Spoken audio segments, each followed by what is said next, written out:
Transformation en Superman numéro 1.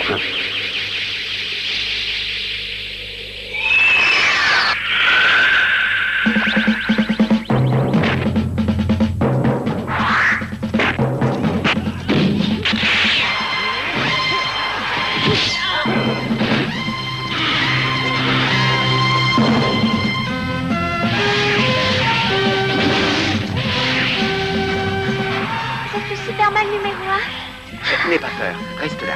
Et ne bouge surtout pas.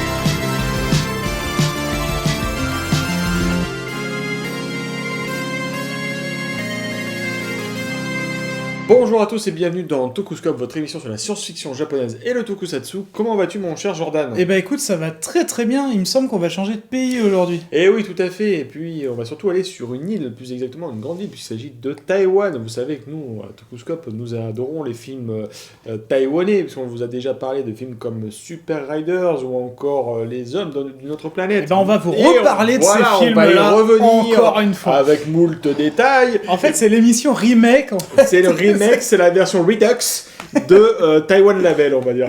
Et donc, ce qu'on va faire aujourd'hui, c'est qu'on va faire un focus spécial sur tous les films de Tokusatsu qui ont tous été... les films, on va essayer parce que c'est très Commencez difficile. pas à me couper, monsieur Guichot. Nous allons parler de tous ces films qui ont été faits à Taïwan, en tout cas les productions majeures qui se sont importées, exportées, parce que c'est bien un pays qui s'auto-importe, et en même temps des œuvres qu'on a trouvées comme ça sur YouTube et qui se sont révélées être, on va dire, plus ou moins importantes pour le Tokusatsu taïwanais.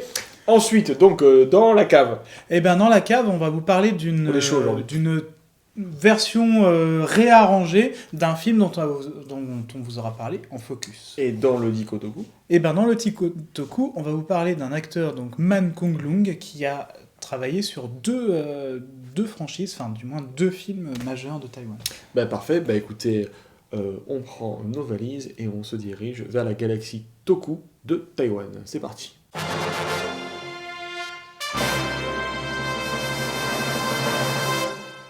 On connaît surtout Taïwan pour ses wuxiapian.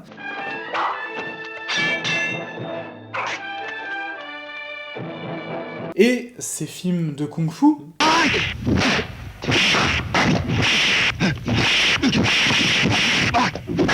Mais il y a eu également des films de super-héros et de tokusatsu qui ont été faits à Taïwan. Donc on va vous parler de toute cette filmographie à l'occasion de la sortie en DVD de Super Riders. Donc on va un peu revenir sur toute cette génération de films comme ça qui ont été faits à Taïwan. Donc ça va être très très difficile. On va sûrement zapper beaucoup de choses parce que au fur et à mesure des recherches qu'on faisait, on découvrait qu'il y avait de plus en plus de films. Donc au bout d'un moment, on se disait qu'il fallait arrêter. Donc il y a peut-être des choses qu'on va pas dire. Ça, on préfère être clair là-dessus. Tu as découvert, moi je connaissais tout. Je connaissais tout à la base. L'histoire de la science-fiction à Taïwan, elle commence plus ou moins au milieu des années 60, puisque le premier film est un film de 1965. Le premier film de science-fiction, c'est un film qui a été fait en 1965. Mais c'est vrai que les super-héros, enfin les films du moins de super-héros façon tokusatsu, arrivent à peine quelques années plus tard. Donc en 67-68, on a déjà une trilogie de films qui mettent en scène des héros façon héros de télévision qu'on avait à l'époque, à la fin des années 50 au Japon. Oui, donc, tout à fait. que ce soit Maboroshi Tentei ou Gekko Kamen.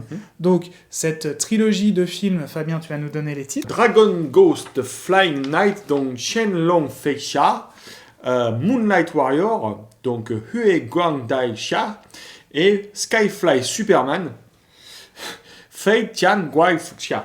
Alors, donc, il faut savoir que ces Désolé films pour la prononciation. sont réalisés en noir et blanc, à une époque quand même où déjà on commence à voir la couleur apparaître dans certains pays. On est plus dans un esprit sérial. En C'est fait. ça, c'est ça. Donc Plus ces films, sérial, ces films en noir sont et blanc. vraiment ancrés dans l'héritage sérial, et c'est pas pour rien puisqu'ils sont donc réalisés par Xiao Baohui et Satoru Kobayashi, donc en fait, qui est un réalisateur japonais de la Shinto. Et oui, Et oui. c'est un ancien de la Shinto. Donc après la banqueroute de la Shinto, il a un peu refait des films à droite à gauche, dont au moins ces films à Taïwan. Et c'est vrai que quand on voit les films, c'est vrai qu'il y a quand même un esprit un peu Shinto par moment. Moi, ça m'a fait penser à certains. La photo en scope noir Oui, et blanc, voilà. très contrastée. Ouais, je suis d'accord. Ça mélangé au serial qu'on avait dans Dans à la Spaceman. télévision. Voilà, moi, ça ou m'a à fait penser Spaceman. à hein, Spaceman. Spaceman aussi. Donc, comme on le disait, ces personnages-là reprennent donc à la fois Maboroshi Tentei pour le physique du personnage, puisque le masque reprend celui de... Oui, c'est toujours un loup. Tentei. Mais c'est vrai que le nom Moonlight Warrior, par exemple, c'est une référence directe à Gekko Kamen, qui veut dire le masque du clair de lune. Donc rien que ça, et mélangé à l'ambiance, c'est vrai qu'on est déjà dans un héritage très japonophile de ces héros. Et donc par la suite, c'est vraiment à partir du milieu des années 70 où là, le tokusatsu à Taïwan va vraiment exploser. Donc le premier film, c'est justement Super Riders. Versus The Devil. Et oui, donc en fait, ce qu'il faut savoir, c'est que Super Riders, c'est une trilogie de films en fait. Oui. Enfin, il y a eu 3 films adaptés de Kamen Rider qui ont été faits à Taïwan, et ce qu'il faut savoir, c'est que c'est des remontages.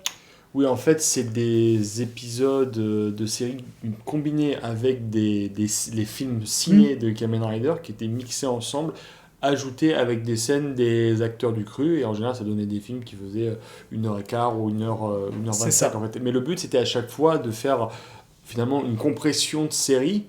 On résumait toute une série en 1h15 pour faire un film. Donc les 3 films ont été réalisés par la même personne. C'est Lin Chen-Wong. Oui, donc qui a réalisé donc Super Riders, Super Riders V3 et Five of the Super Riders. Donc Super Riders, ça reprend l'histoire des Kamen Rider Ichigo et Nigo. Ils vont donc affronter l'équivalent de Shocker à Taïwan. Tous les personnages de Shocker. Et donc, c'est ce film qui sort donc chez Crocofilm dans une édition double DVD avec un autre film de moto, mais bon, qui est pas forcément. Ah oui, Impact 5, ça c'est autre chose. Ça, hein. C'est pas super. Non. Mais voilà, donc là, c'est sorti chez Crocofilm. On vous en parle un petit peu parce qu'on a bossé sur le truc, mais c'est surtout pas pour ça qu'on avait envie de vous en parler. C'est que vraiment, c'était prétexte à vous faire une émission Taïwan qui traînait depuis un petit moment dans les tiroirs. Et donc, juste après, ils font le Super Riders V3, donc le fameux Frankenstein Kung Fu Monster en Allemagne. Des fois, c'est surtout sous ce titre-là que vous le connaissez le plus. Et là, donc, c'est une adaptation bête et méchante de Kamen Rider V3. C'est-à-dire qu'on retrouve les acteurs, enfin les Kamen Rider 1 et 2, enfin les Superman 1 et 2 du premier film, Superman numéro 1. Qui rencontrent du coup un autre humain modifié, et c'est eux qui vont plus ou moins le rendre normal. Enfin, c'est ce qui est exactement l'histoire qu'on a dans Kamen Rider V3. Ça introduit également donc Riderman. Oui, ou Rider Woman. Qui là pour le coup est une femme. Ce qui est cool, ce qui est plutôt intéressant. Donc en fait ils ont combiné Riderman avec un autre personnage de Kamen Rider, puisqu'à un moment il y a une femme aussi dans Kamen Rider. Tout à fait. Enfin il y a un sidekick féminin. Si vous avez vu l'affiche allemande de ce film, donc de Frankenstein's Kung Fu Monster, vous voyez une espèce d'homme gorille avec un casque de Kamen Rider, donc ils ont un peu craqué à l'époque. Ça fait encore partie de ces films comme ça asiatiques qui sont devenus des Frankenstein movies. Tu ne sais pas pourquoi. Moi, ça fait longtemps que je l'ai pas vu celui-là, mais dans mon souvenir, il était un peu plus péchu que Super Riders. Il est vraiment pas mal. Et du coup, retrouver les héros du premier film, c'est vraiment. C'est cool. Je m'étais éclaté à voir. C'est cool. Alors, ce qu'il faut savoir, c'est qu'il semblerait, d'après les informations qu'on a pu trouver, que Super Riders soit en fait le 3e film mais ce qui est pas forcément logique quand on regarde les films. Donc, Bah non. faudrait... Alors, peut-être qu'il y a un problème d'incohérence au niveau des informations Ouais, je pense et que du reste surtout d'informations. Je pense que le recensement des films a été mal foutu. Donc Voilà, et c'est un peu bizarre. donc on a un troisième film qui cette fois donc s'appelle Five of the Super Riders et qui là est l'adaptation de Kamen Rider X. Oui, tout à fait. Et donc celui-là c'est celui que je connais le moins parce que j'ai pas réussi à trouver de vidéos de bonne qualité de ce film. Je crois qu'à part un poster, j'ai rien Oui, vu de c'est ce ça. film en fait. J'ai entendu parler de résumés.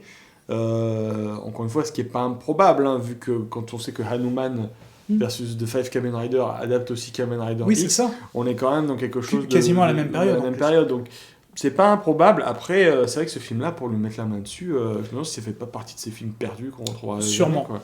Parce Sûrement. que Frankenstein Kung Fu Monster existe quelque part. Oui, toujours. oui. Il y a des VHS en Allemagne par voilà. exemple. Donc c'est ouais, ça c'est un peu nébuleux le troisième film. Mhm. On se demandait à un moment donné s'il a existé. Même Damon Foster, qui est quand même le spécialiste américain de ce genre de film-là, était étonné de l'existence de ce troisième film. Et effectivement, ce film-là existe avec encore une fois les mêmes comédiens. C'est ça. Visiblement. Donc C'est ça.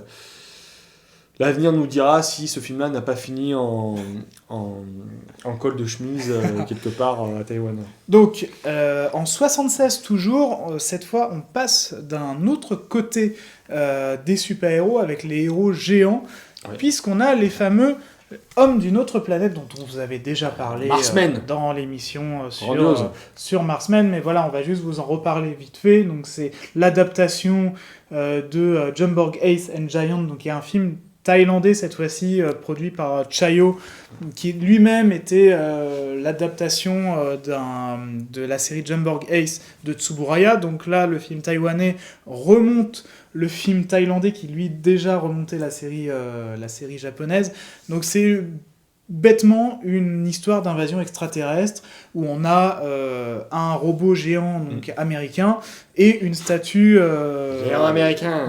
une statue Astronaute taille qui vont affronter ces martiens. Donc le film est disponible cette fois chez Back Film. Donc voilà, on vous en avait parlé, mais on le redit. L'AVF est toujours somptueuse. Hein, C'est magnifique. Comme C'est beaucoup magnifique. de ces films-là. Sublime, sublime. Mais du coup, ils ont fait un remake, enfin un pseudo-remake, Ouais, nouvelle adaptation. Film quasiment jumeau. à en la- fait. Exactement, qui est sorti à 3 semaines d'écart, je crois, qui est sorti même pas, qui est sorti la même année. La même année, hein. Donc Zhan Shen, réalisé Shen. par le même réalisateur, donc Shen Huming, Shen si je Hu-Ming, me tout à trompe fait. pas. War Gods en C'est ça. anglais. et qui a la particularité, donc cette fois, de ne plus mettre en place une statue taille, mais cette fois une statue de Zhan Shen, donc le dieu de la guerre chinois, Tout à fait. qui affronte encore une fois des Martiens. Dans une mégalopole asiatique. Donc les effets spéciaux sont signés par une équipe japonaise qui est supervisée par monsieur Koichi Takano. Koichi Takano, ouais, donc C'est un ça. ancien assistant de Eiji Tsuburaya qui avait œuvré notamment sur Ultraman.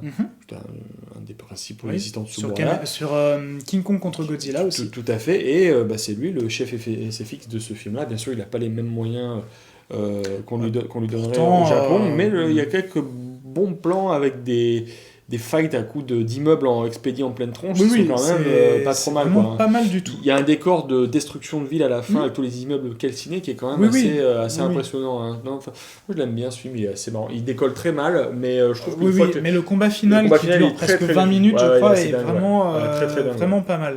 Donc ça aussi, on vous en avait parlé, mais c'était l'occasion de revenir dessus. Après, on a Alors là, on revient un peu à Kamen Rider, avec un film qui s'appelle, un film super zarbi qui s'appelle The Invincible Space Striker. Donc là, c'est de l'inédit. Hein. Alors là, c'est de l'inédit. On est toujours dans... Alors, savoir que c'est un peu bizarre, parce qu'on est à la fois dans un film, cette fois, 100% original. Ouais. On a soit pas d'adaptation de héros japonais, ou pas de stock shot, mais par contre, on sent quand même un certain héritage de Kamen Rider, et on continue d'avoir l'héritage de Superman. C'est-à-dire que la prononciation Superman est omniprésent dans les tokusatsu. Voilà. Et donc, ce film-là, The Invisible Space Striker, adapte, enfin en tout cas prend comme base encore Kamen Rider X. Le personnage, le look du personnage rappelle Kamen Rider X, même si c'est un héros original. Oui, en fait, le costume, c'est une espèce de version un peu mal dégrossie du costume de Kamen Rider X. Ça.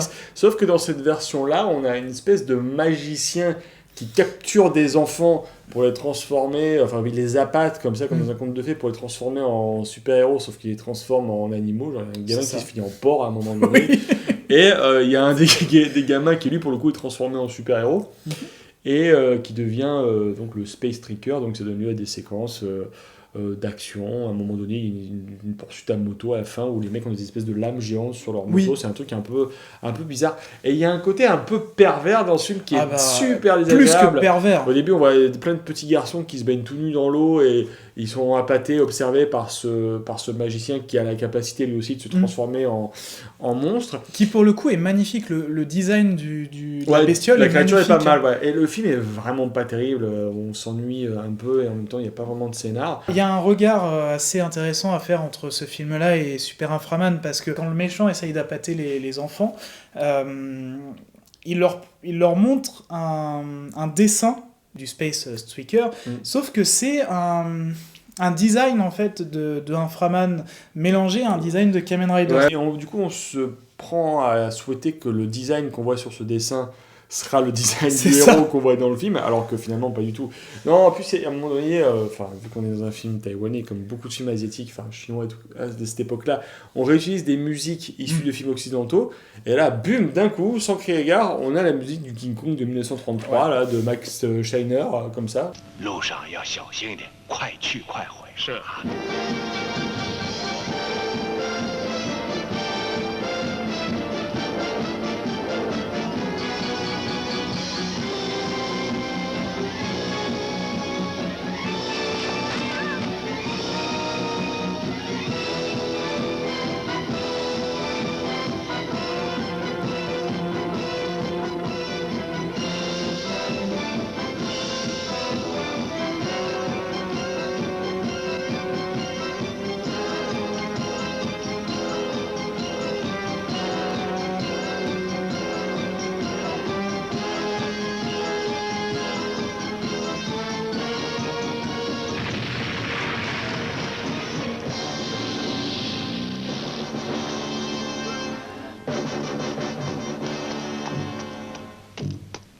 Et ça rend le film assez...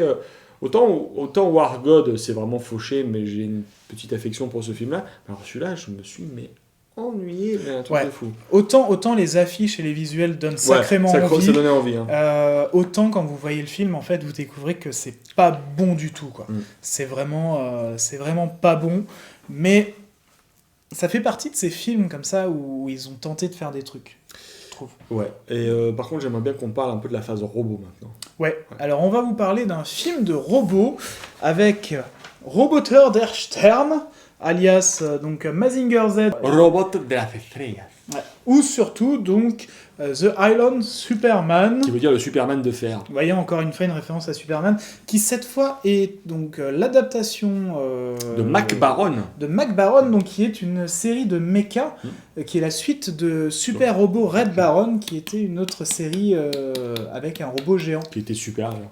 Voilà, donc alors le film est sorti par exemple en DVD chez CMV Laservision, si vous avez envie de vous le procurer, dans une copie magnifique, et donc ce film-là, incroyable ce film, c'est hallucinant. Je crois que j'ai rien compris à ce film. On n'a rien pigé. On l'a vu ensemble, on l'a vu en soirée. Soirée de beuverie avec des potes, et on n'a rien parce qu'en fait, c'est des robots méchants qui arrivent, qui détruisent des bateaux, des machins, des trucs. Vous avez le robot qui sort de sa base, qui va les combattre, rebelote, etc. Le méchant il fait oh, et c'est ça pendant 1h30. Et ça commence. Les héros gentils, ils ont des décors et des habits vachement kitsch. Moi je me souviens surtout de fauteuils en forme de doigts comme ça. Oui, Finger. Ah ouais, là c'est complètement psychédélique à mort au niveau des décors. Mais ça rend pas le film meilleur pour autant. Mais c'est comme Super Riders, en fait, c'est un remontage de la série japonaise, en fait. Mais là, ça se sent plus parce qu'il n'y a même plus de narration, c'est un enchaînement d'épisodes, en fait. C'est prétexte à faire du de la répétition. On répète, on a la séquence où il sort de sa base, on la voit au moins 5-6 fois dans le film, au bout d'un moment on n'en peut plus, et moi j'en avais marre. Heureusement qu'on était entre potes, parce que sinon ça aurait été impossible. Ça. Mais donc voilà, c'est un film qui vraiment est pas fondamentalement important, mais qui donne une autre vision aussi des héros à Taïwan, adaptés des héros japonais. Mais moi, il y a un autre film qu'ils ont fait quelques années après, donc en 82, qui là est un film de fantasy et de kaiju ega, enfin c'est un espèce de kaiju ega, comme pouvait l'être le Daimajin au Japon, donc qui est là un film de chevalerie avec des monstres dedans. Donc, c'est The Fairy and the Devil, donc Guang Chi Yim Yu Hai Long Wang, qui a été réalisé par Chang Tai. C'est un espèce de Daimajin avec un espèce de King Caesar au début. Enfin, vous avez des monstres qui ont des looks improbables. Kaiju, c'est 26. Et qui sont vraiment pas mal. Enfin, pour le coup, moi, je crois que c'est mon film préféré. De tout ce qu'on a vu pour l'émission, je crois que c'est celui que je préfère. On dirait une version un peu déglinguée des grands films biblique japonais de la fin des années 50 en fait. C'est exactement ça. Tu sais, genre les 3 trésors, mais version. Mais tu sais que ça m'a fait penser à ça. Ouais. Alors par contre, la musique de ce film, elle est reprise du film donc Star Trek The Motion Picture. Et par exemple, le générique d'ouverture, c'est le générique de Star Trek. Jerry Goldsmith, quoi, les mecs.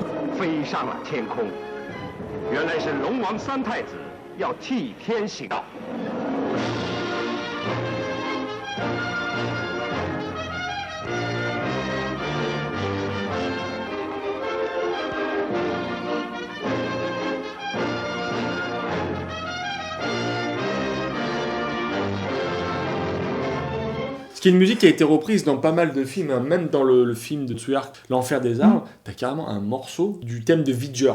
Oui. Truc de fou. Mais en tout cas, visuellement, je crois que c'est un film que j'adore. Enfin, il y a vraiment de très très bonnes choses. Et si vous avez l'occasion de le voir, il est disponible sur YouTube. Franchement, voyez-le parce qu'il est vraiment pas mal. Par contre, ce qu'il faut savoir, c'est que les monstres, notamment le monstre final de ce film, était déjà présent sur l'affiche d'un film qui est sorti des années plus tôt, qui bizarrement ressemble trait pour trait au film que vous voyez. C'est-à-dire qu'il y a un héros de film de chevalerie classique avec son épée et tout, qui lance des lasers, des machins. C'est exactement ce que vous voyez dans le film, sauf que c'est 2 films totalement différents. Donc, est-ce qu'ils sont liés ? Est-ce que c'est un remake ? Ça, c'est assez difficile à savoir. Peut-être dans les années à venir, on le saura, mais en tout cas, c'est...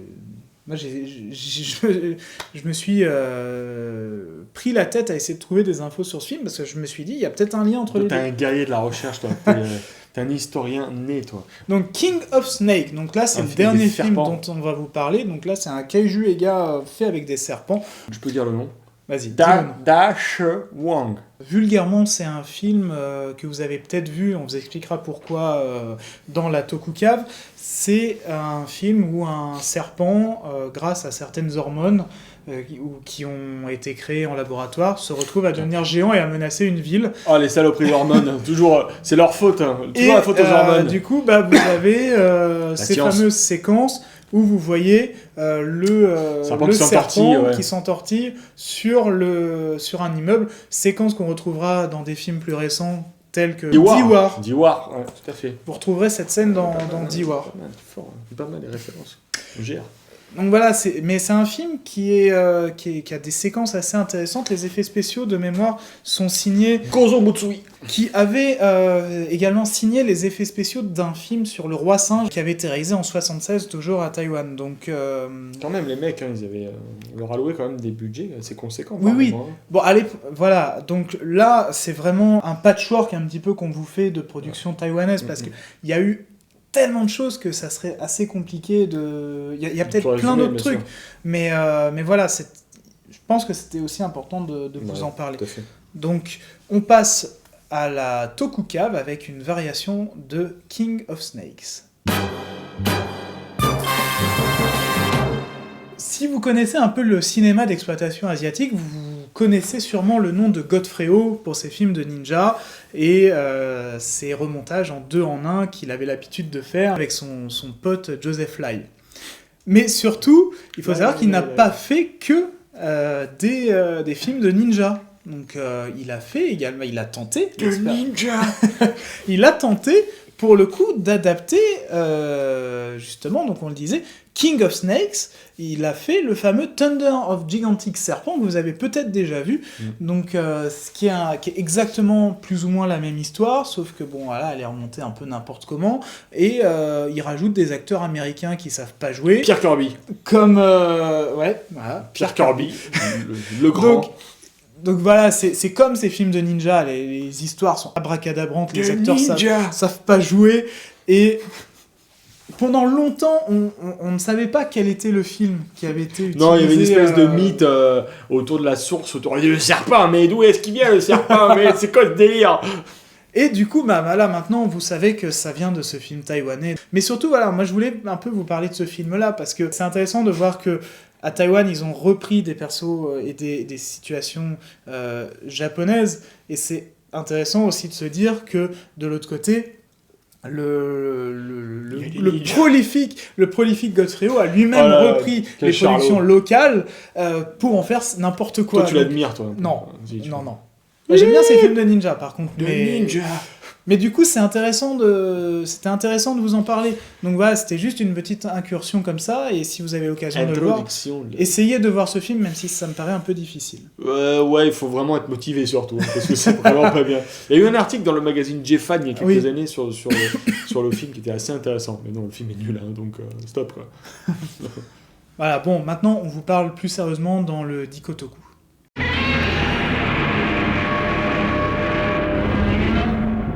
Dans ce Dikotoku, on va vous parler de l'acteur Man Kong-lung, qu'on a vu dans deux films, enfin deux plus ou moins franchises taïwanaises, donc Super Riders et Marksman. Donc, mon cher Fabien, que peux-tu nous dire sur ce monsieur? Ce monsieur, déjà, c'est déjà incroyable qu'on en parle. Je pense qu'on doit être la seule émission du web dans le monde à parler de ce monsieur, parce que c'est vrai que c'est une figure que moi je ne connaissais pas du tout avant de voir Marksman, les zombies d'autres planètes.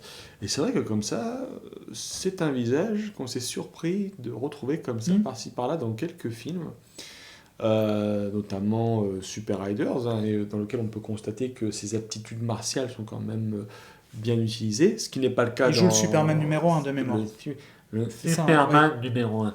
Ce qui n'est pas le cas dans Marksman, hein, de mémoire, hein, où il n'a pas vraiment de scène de combat. Non, là il joue juste un scientifique. Un scientifique en combinaison dorée, parce que c'était la mode à l'époque. Ouais. Mais il faut savoir qu'il a fait une grande série de films à Taïwan, hein, aussi bien dans le wuxia, mais surtout le kung-fu. Hein. J'ai pas la liste des titres en tête, mais il a joué quand même dans... je dirais bien, presque une cinquantaine de films entre 1970 et 1981. On va dire durant la grande époque du film d'arts martiaux. Voilà, je cite comme ça des titres un petit peu comme ça, comme The Death Duel, qui a sûrement rien à voir avec le film de la Shaw Brothers, bien sûr, Tiger Boxer, Iron Man, là, il y a les 18 disciples de Shaolin, il y a les 800 héros, 800 Heroes, The Invisible Terrorist, il y a aussi Remember Bronze, Shaolin Monk, The Damned, The Fight for Shaolin Tamo Mystic, Two Great Cavaliers, Invisible Buddhism Kung Fu, alors ça me donne envie, quoi, et Moonlight Murder, qui veut dire le tueur de la pleine lune. Voilà, on voulait surtout vous en parler, parce que c'est vrai que c'est peut-être le seul acteur à avoir enchaîné deux films de tokusatsu à Taïwan, sur tout ce qu'on vous a parlé, donc c'était l'occasion quand même de revenir dessus, parce que quand même il méritait son petit coup d'éclat comme ça. Ouais, écoute, puis quand on voit toute la filmographie que Fabien vous a récitée, que Jordan un jour se débrouillera pour tout réunir, pour tous les voir, parce que ce mec-là, c'est un fou furieux. Non. Ah oui. Non.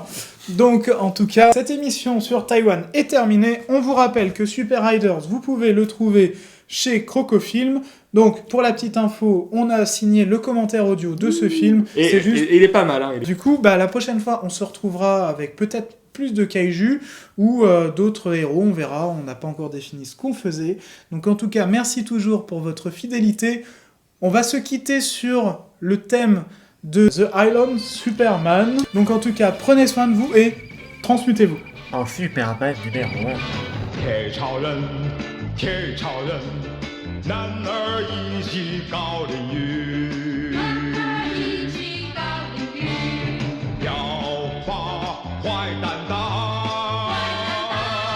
要把正义伸。